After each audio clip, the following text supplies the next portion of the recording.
Halo semuanya, perkenalkan nama saya Muhammad Raffi Ahdan. Dan kali ini kalian berada di E-Time Podcast.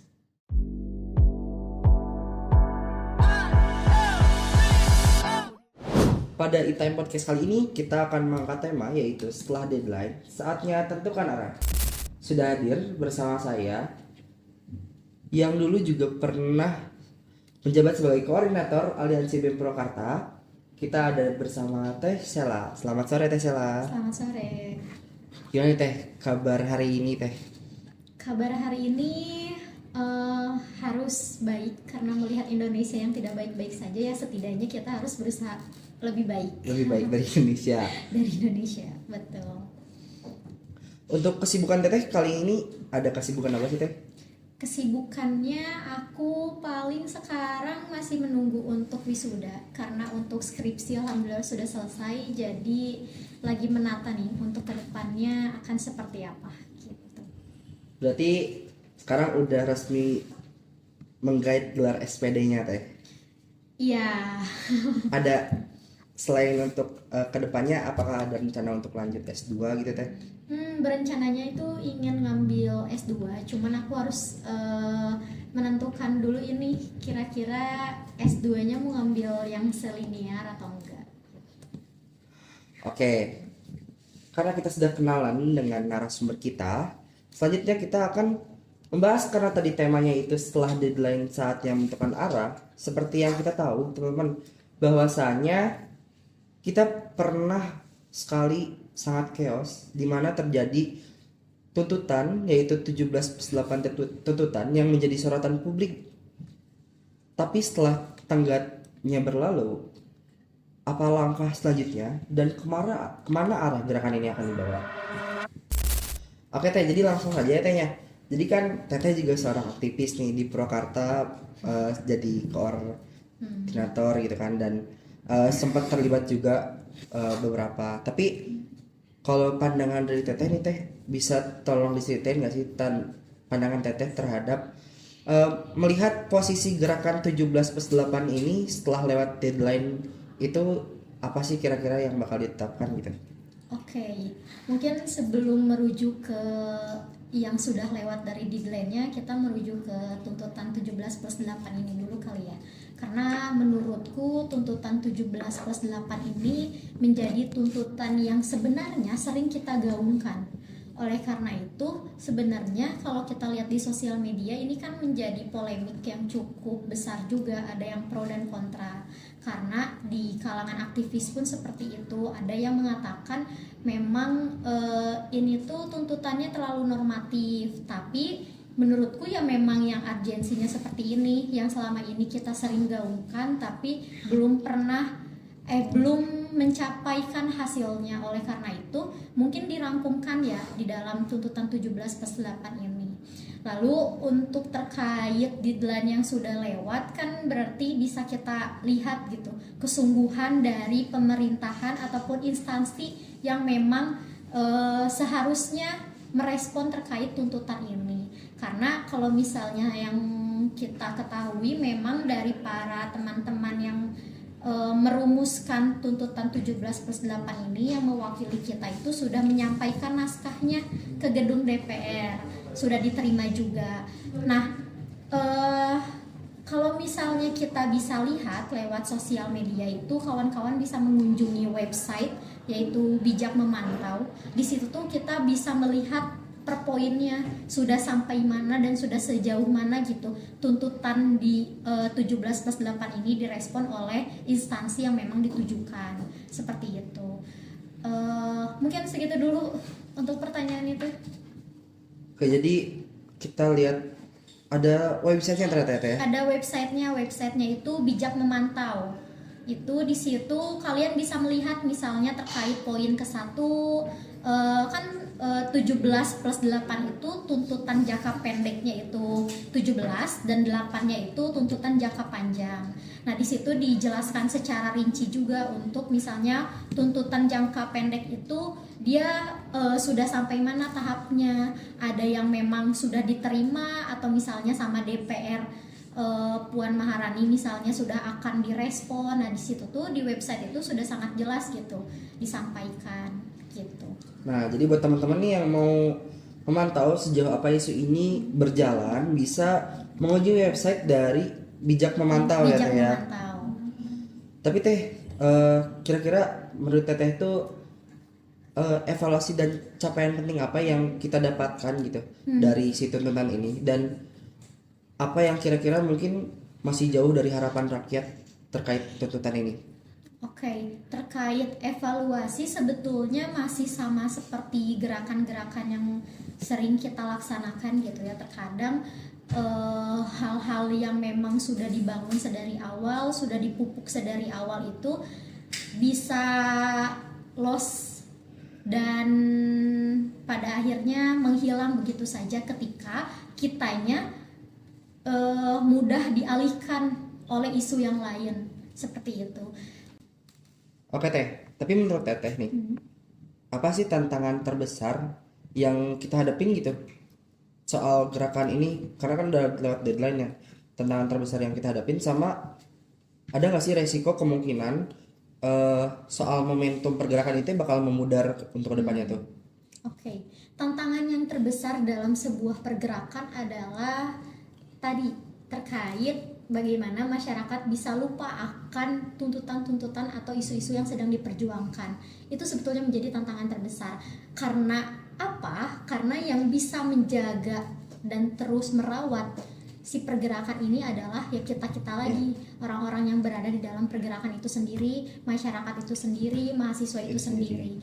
Dan ketika yang menjadi tantangan terbesar dan menjadi ancaman terbesar pergerakan ini mudar dan padam adalah ketika kita tidak mau mulai melek lagi dan menjaga dan merawat si amarah itu sendiri gitu. Karena bagaimanapun rasa kecewa yang ada tuh harus dirawat dan dijaga. Untuk apa? Untuk kita terus bisa berteriak dan merawat si pergerakan itu tersendiri gitu.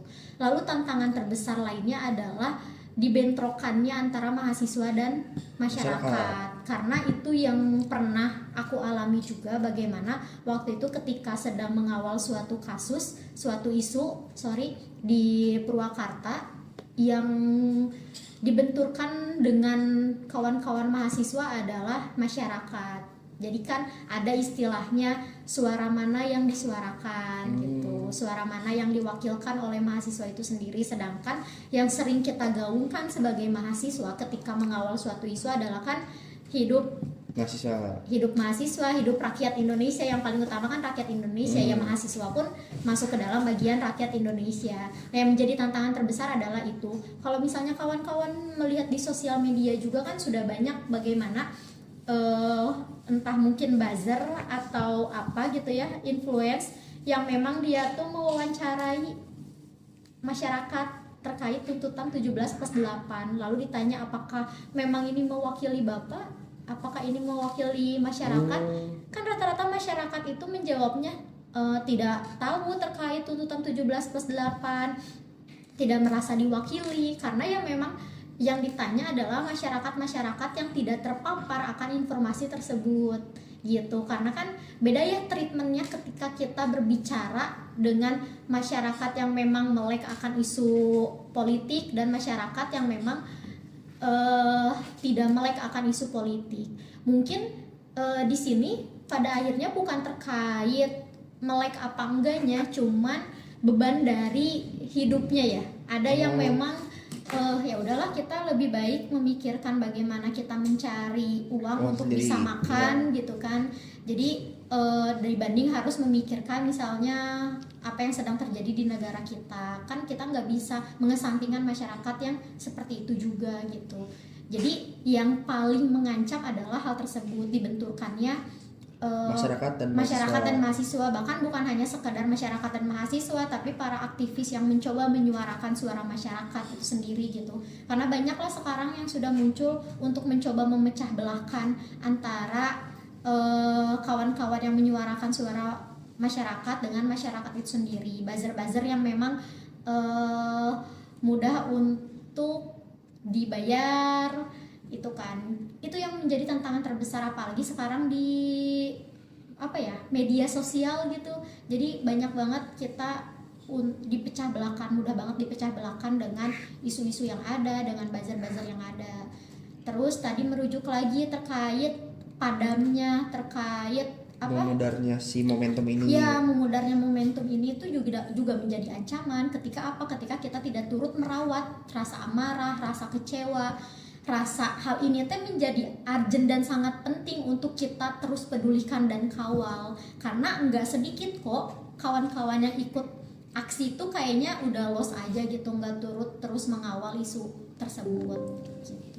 Ya ibaratnya mah kayak urusan negara, urusan kita mah kita nyari uang, presidennya siapa nggak peduli gitu, yang penting kita nyari uang dan kerja ya Teh ya. Itu juga yang bikin kita jadi berbentrokan dengan masyarakat yang pun kalau misalkan dibayar mereka kayak oh yaudah ini uang buat gue cuman modal ngomong, bisa membentrokan gitu ya Teh ya. Tapi Teh kan yang 8 deadline ini masih lama ya Teh ya, 2026. Nah menurut Teteh kayak ada ini nggak sih kayak peluang kita buat tetap ngejaga nanti tuh setelah 31 Agustus 2026 itu kita masih bisa kayak nagih gitu. Jadi strategi apa yang bisa kita pakai buat si perjuangan itu tetap hidup sampai deadline-nya yang di 2026. Bahkan perjuangan ini harus dipupuk dan dimulai bukan ketika nanti sudah selesai deadline-nya, tapi dari sekarang gitu. Apalagi kalau misalnya melihat dari tuntutan yang jangka pendek itu kan udah banyak yang lewat deadline-nya Ya, gitu udah udah banyak yang ya, lewat. Sedangkan yang jangka panjang ini kita cukup harus berkaca gitu ya.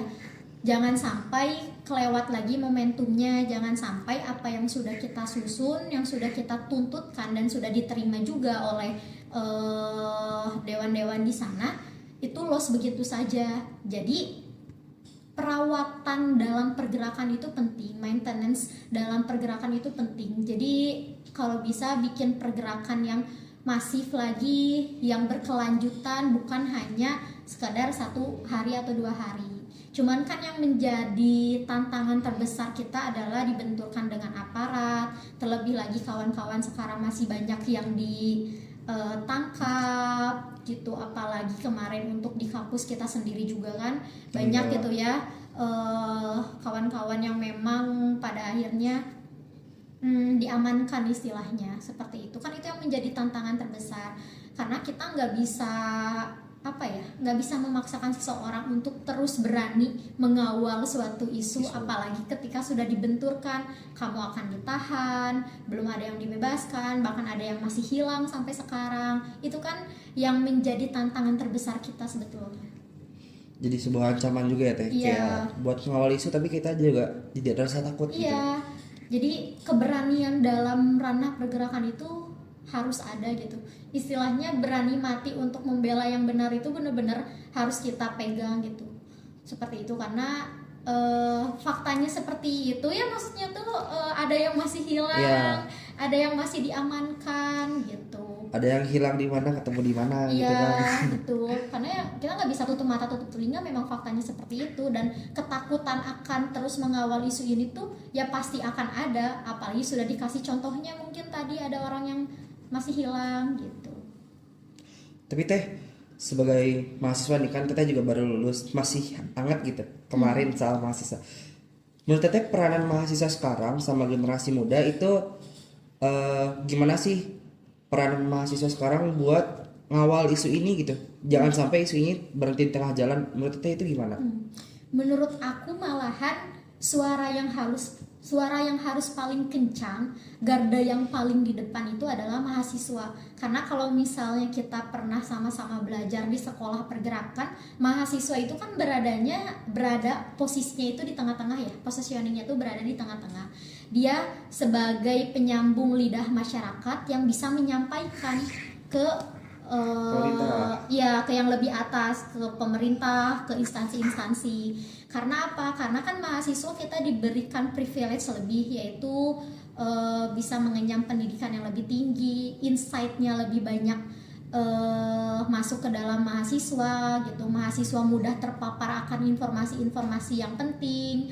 Mahasiswa yang memiliki pemikiran lebih kritis dalam mengkaji suatu undang-undang kah, suatu kebijakan. Nah, sedangkan masyarakat yang memang memang seperti itu, maksudnya tuh yang memang masyarakat pasti lebih mementingkan bagaimana dia bertahan hidup karena beban-bebannya yang sudah ditanggung.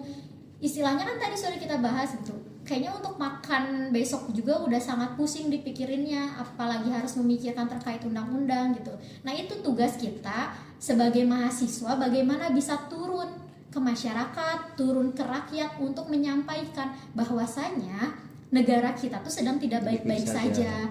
Dan kalaupun misalnya ada pergantian bukan pergantian, ada rancangan undang-undang misalnya yang belum disahkan yang pro rakyat, itu dampaknya seperti apa ketika itu tidak terus disahkan. Lalu ada undang-undang misalnya yang disahkannya secara mendadak dan merugikan rakyat, itu seperti apa? Itu kan nggak bisa langsung disampaikan oleh pemerintah, ya seharusnya mah bisa gitu ya disampaikan untuk masyarakat mengerti, cuman kan ada bahasa-bahasa ilmiah yang masyarakat itu tidak mengerti. Nah itu peran mahasiswa tuh di situ seharusnya bagaimana bisa mengelola bahasa-bahasa yang tidak dimengerti oleh masyarakat itu mudah dipahami, sehingga istilahnya kalau misalnya ada undang-undang ini teh bukan yang rugi teh bukan hanya sekedar kita doang, misalnya ibu teh bisa terjadi seperti ini, misalnya bahan pokok bisa naik dan lain-lain, contohnya seperti itu gitu. Jadi mencoba untuk pakai narasi tengah, narasi yang mudah dipahami oleh masyarakat, tugasnya seperti itu kan. Nah ketika kita misalnya sudah analisis sosial, sudah mencoba untuk pendekatan memberitahu ke masyarakat dampak yang akan didapatkan oleh masyarakat seperti apa, baru bisa kita rumuskan menjadi tuntutan, kita konsolidasi bahwa ini nih keresahan masyarakatnya ini, keinginan masyarakatnya ini, yang pada akhirnya kita rumuskan menjadi sebuah pergerakan. Lalu jadi misalnya bisa membuat naskah akademik, kita ajukan seperti itu. Tapi ada gak sih teh kayak misalkan kan ada mahasiswa yang turun jalan panas teh gini. Menurut teteh ada nggak sih cara lain kita sebagai mahasiswa dan generasi muda untuk menyampaikan kepada teman-teman tuh gimana sih kita tuh kalian tuh jadi mahasiswa pergerakan tapi nggak usah turun ke jalan, kira-kira ada cara lain nggak sih teh? Oke. Sebenarnya untuk pergerakan itu bukan hanya berbicara mengenai kita turun ke jalan ya, kita berstatement di sosial media, nge-repost, itu pun bisa menunjukkan keberpihakan, karena diam pun keberpihakan gitu. Kalau misalnya waktu itu kita pernah belajar di sekolah pergerakan kan terkait kebijakan, apakah ketika pemerintah tidak mengeluarkan kebijakan apakah itu kebijakan juga? Itu kan suatu kebijakan, berarti itu diam pun menjadi keberpihakan, sebuah kebijakan. Nah bagaimana kebijakan yang ada di dalam diri kita gitu. Kalaupun kita memutuskan untuk tidak turun ke jalan, ya sebisa mungkin kita bisa memaparkan terhadap orang-orang rumah kalau misalnya kondisi Indonesia itu sedang seperti apa. Sesederhananya di sosial media membuat statement yang pro rakyat, atau enggak sekedar memberikan informasi sedang terjadi apa di Indonesia tuh gitu sih. Bahkan sekarang juga banyak ya teh jangankan untuk menyuarakan, tapi justru sekarang sosial media ini malah banyak dimanfaatkan oleh bajar-bajar. Betul. Tapi lanjut dulu aja. Tapi kalau misalkan kita bisa lihat kan bajar udah banyak nih. Kalau untuk dari si mahasiswanya atau si generasi muda ini memanfaatkan media sebagai konten untuk berbicara, kira-kira yang paling tepat itu kayak misalkan kita berbicara ketika ada isunya aja, atau mungkin rutin kayak kita setiap minggu buat menyadarkan gitu, bikin konten soal penyadaran. Itu ada nggak sih menurut teteh tuh kayak strategi nyata untuk di sosial media? Oke. Sebenarnya itu kan dikembalikan kepada individu masing-masing ya, bagaimana dia bisa rutin atau tidaknya gitu mengupload sebuah pencerdasan istilahnya. Cuman mungkin strategi dari aku adalah bagaimana sih kita tuh sesederhananya bisa mencerdaskan orang-orang yang se-follower sama kita.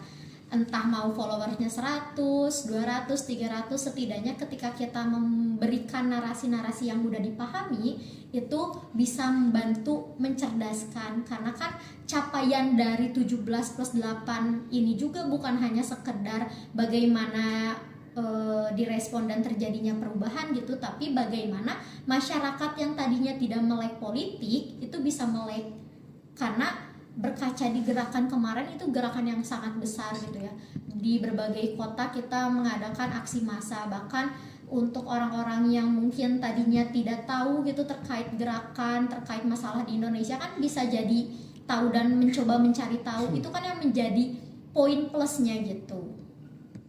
Itu sih, jadi seminimal-minimalnya mungkin bisa memberikan narasi-narasi pencerdasan, narasi-narasi yang menjelaskan kondisi ini seperti apa gitu, lalu dampaknya seperti apa, jadi yang baca pun bisa mendapatkan insight baru dari postingan kita. Sebenarnya untuk individu itu akan menjadi suatu hal yang sangat keren sekali menurut aku kalau misalnya dia bisa rutin gitu membuat postingan-postingan. Tapi malahan yang berperan seperti itu adalah kawan-kawan mahasiswa yang masuk ke dalam himpunan, masuk ke dalam BEM. Kan kalian sudah memiliki departemennya masing-masing, memiliki menterinya masing-masing yang memang berperan untuk membuat hal seperti itu gitu. Nah ya barangkali yang memiliki beban lebih untuk membuat hal tersebut, membuat pencerdasan adalah ya kawan-kawan yang memang masuk ke dalam himpunan, organisasi gitu, masuk ke dalam BEM seperti itu. Tapi kan tadi sempat kita bahas juga ya, kalau misalkan tantangan terbesar itu ada dari mahasiswa sama rakyatnya gitu. Kadang dari masyarakat ini mudah dibentrokan gitu sama mahasiswa, dan mereka yang lebih mementingkan diri sendiri. Tapi menurut Teteh gimana sih cara kita sebagai mahasiswa itu agar menjaga kesinergisan kita sama masyarakat ini Teh? Jadi kayak caranya supaya kita nggak pecah belah gitu. Oke. Sebenarnya mudahnya terpecah belah kan karena penggiringan opini ya, seperti yang sudah pernah aku alami juga gitu terkait dibentrokan dengan masyarakat itu, karena ya ketidaktahuan masyarakat terkait isu yang sedang diperjuangkan. Jadi bagaimana sih caranya kita tidak mudah untuk dibentrokan dengan masyarakat, ya tidak menjadi gerakan yang eksklusif, tidak hanya gerakan yang mahasiswa aja. Terkadang masyarakat pun ingin turut menyuarakan, apalagi kawan-kawan buruh gitu ya. Waktu itu aku konsolidasi dan dihadiri oleh buruh yang rela, bahkan ini terkait isu ini ya, terkait isu 17+8 waktu mengadakan konsolidasi, buruh tersebut rela untuk tidak masuk kerja, bahkan bolos gitu ya, masih menggunakan seragamnya untuk hadir ke konsolidasi yang diadakan oleh mahasiswa. Artinya apa? Artinya kan ketika masyarakat yang memang sudah terpapar informasi akan ketidakbaikan yang ada di Indonesia, akan kekacauan yang ada di Indonesia, itu kan ingin bergerak, ingin bersama mahasiswa. Cuman terkadang gerakan yang dibuat mahasiswa itu masih gerakan eksklusif yang kurang menggait, kurang merangkul ya dari masyarakat itu sendiri gitu. Nah, bagaimana sih caranya merangkul masyarakat tuh? Kita mencoba untuk menggunakan tadi narasi tengah, kita mencoba untuk turun langsung ke masyarakat, menjelaskan. Jangan menggunakan bahasa akademik, jangan menggunakan bahasa atau istilah-istilah yang tidak mudah dipahami, karena kan untuk orang yang tidak mengerti, maksudnya untuk orang yang tidak paham akan kalimat yang diucapkan, ya bagaimana ingin mengerti dan ingin bergabung ke gerakan tersebut kalau misalnya yang diomonginnya aja istilahnya tidak dia pahami gitu. Makanya itu menjadi PR besar sebetulnya untuk pergerakan mahasiswa adalah dengan benar-benar melibatkan masyarakat. Walaupun masyarakat sekarang sudah sangat-sangat cerdas karena tadi adanya sosial media gitu. Dengan istilahnya video-video pendek yang memang mencerdaskan, itu bisa membuat masyarakat melek akan isu yang sedang terjadi dan keinginan mereka untuk turut bergerak gitu. Karena menurutku masyarakat sekarang sudah banyak yang cerdas gitu. Mungkin dengan cara pakai bahasa-bahasa yang gak asing di telinga mereka, mereka jadi bisa gampang buat terimanya teh ya. Betul, mengakar rumput lah istilahnya. Rumput. Jangan mengeksklusifkan diri menggunakan bahasa-bahasa yang tidak dipahami, karena ya bagaimanapun mahasiswa mah sejatinya ya kembali ke masyarakat, kembali ke rakyat gitu. Apalagi kalau misalkan dalam penyampaian itu kita kan pasti nemu orang-orang yang gak ngerti ini ngomong apa sih, dan kita berarti yang harus ya oke, kita turunin ego kita yang melebur duluan gitu ya kan teh ya. Memang seharusnya seperti itu. Jadi sebelum mengadakan aksi itu malahan seharusnya kita yang turun ke masyarakat gitu. Setidaknya memberi insight, memberi pengetahuan kalau misalnya ada isu apa yang sedang terjadi di Indonesia, lalu harusnya kita seperti apa, baru kita mengadakan konsolidasi. Bahkan konsolidasi pun seharusnya bukan yang isinya mahasiswa aja, tapi harus ada kawan-kawan buruhnya, masyarakat yang lainnya gitu. Kalau gitu kira-kira nih teh, kalau misalkan kita harus melihat gitu atau berbicara ke depan, kira-kira baiknya kita bawa kemana sih arah gerakan ini tuh, si tuntutan ini tuh, biar apa ya, si gerakan itu strategis gitu dan berdampak buat kedepannya. Oke. Mungkin untuk arah gerak kita terkait tuntutan 17+8 ini tentu pengawalan yang harus kita lakukan. Lalu akan dibawa kemana sih gerakan ini? Tentu akan dibawanya kepada hal-hal yang pro kepada rakyat. Sebenarnya yang menjadi kritikan dari gerakan 17+8 atau dari tuntutan 17+8 ini kurang spesifik atau kurang merujuk dengan jelas. Kayak misalnya kita harus lebih banyak mengkaji lagi sebenarnya terkait, kan ada tuntutan-tuntutan yang kayak hentikan keterlibatan TNI dalam pengamanan sipil.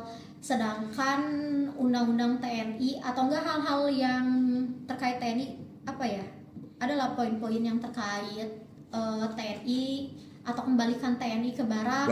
Itu kan ada kan poin tuntutan seperti itu. Nah kita teh harus kembali menganalisis, merujuk lagi terlebih lagi kan kemarin sudah disahkan tentang UU TNI ini. Otomatis kan apakah ketika kita mengajukan poin tuntutan tersebut kita perlu dilengkapi lagi juga misalnya terkait undang-undangnya seperti apa gitu. Jadi sebenarnya poin-poinnya sudah cukup baik dan mewakili, cuman kurang spesifik.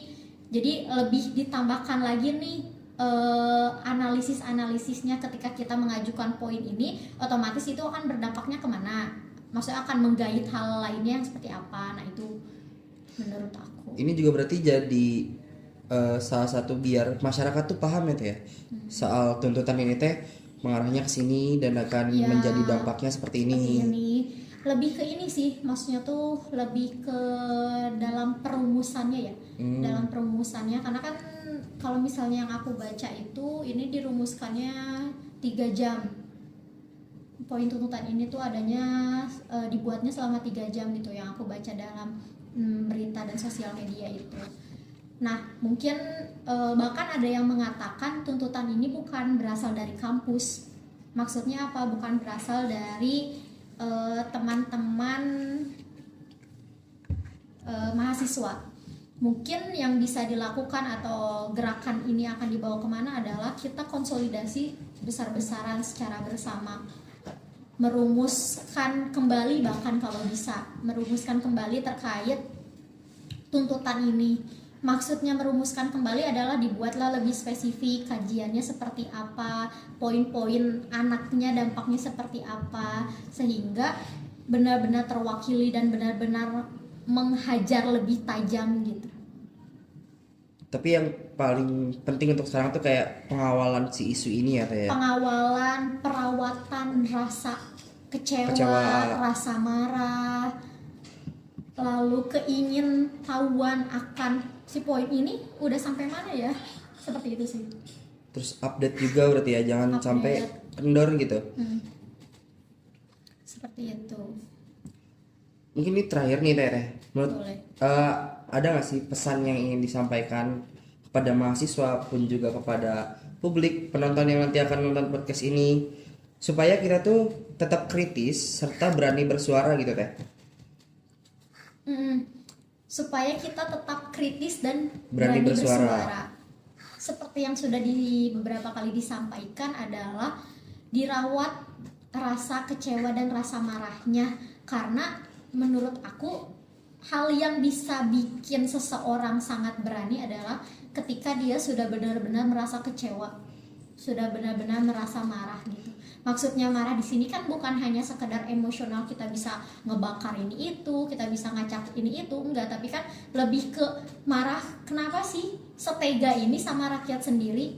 Ketika yang sangat miris adalah ini kan menjadi PR dan salah satu treatment mungkin yang bisa digunakan oleh para mahasiswa agar rasa kecewanya turut dirawat, yaitu contohnya coba bandingkan isu-isu sosial dengan isu-isu politik yang ada, karena ya isu sosial pasti akan bersinggungan dengan isu politik juga ya, isu politik pun akan bersinggungan dengan isu sosial.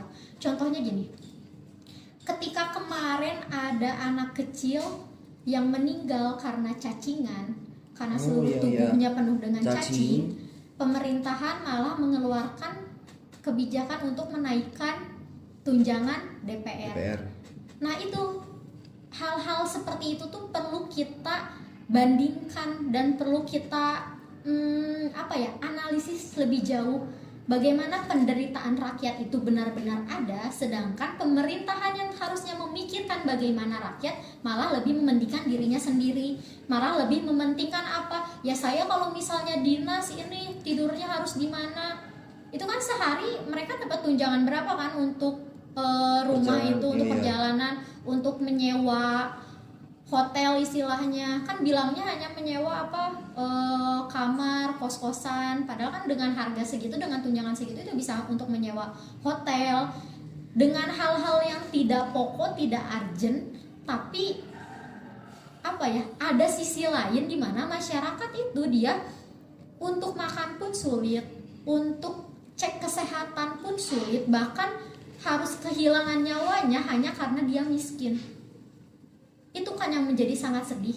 Nah, apa yang bisa dilakukan untuk kita gitu ya, merawat rasa kecewa, rasa amarah ini?